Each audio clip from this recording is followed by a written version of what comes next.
In this video, you will learn how to create high-quality time-lapse videos with your Insta360 X3. To make a time-lapse, all you will need is a tripod, and of course your camera.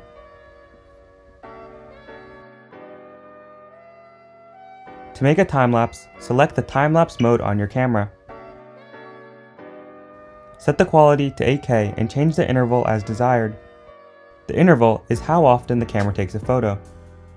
I recommend always using a faster interval than a slower interval because you can always speed up the video in post-production. In this example, I used a 2-second interval and sped up the video 2 times. Next, decide if you want to use auto or manual camera settings. I use the manual setting if the lighting doesn't change throughout the clip. This will prevent slight shifts in the exposure or white balance. If you are filming in an environment with lighting changes such as a sunset or a sunrise, use auto because the camera will compensate for the lighting changes.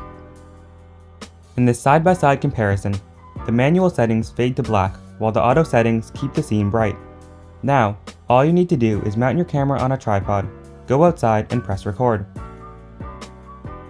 I recommend letting your camera record for as long as possible for best results. Import your time-lapse into Insta360 Studio. If possible, I like to speed up the video by 2 times. In doing so, Insta360 Studio adds motion blur, which smooths out all the movement. Just be sure that motion blur is enabled.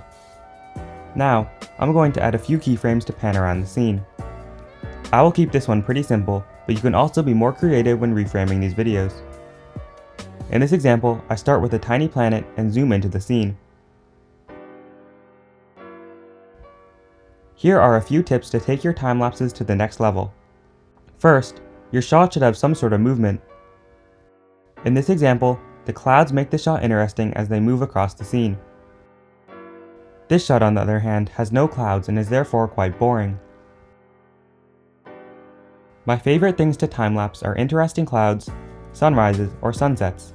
However, you are not limited to just those things. In this example, I did a time-lapse of a cityscape, with the light slowly flickering on.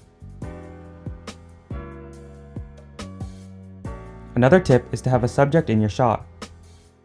In this example, the barn is the clear subject as it stands out alone in the field. If the barn was absent, the shot would be a lot less interesting. The last tip is that you can get multiple time-lapse clips from the same video, just by changing the perspective. In this shot, I can choose to either show these interesting clouds or this group of trees, both of which look completely different.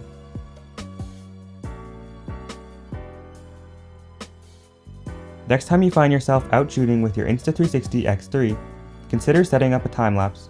You will be amazed by the results.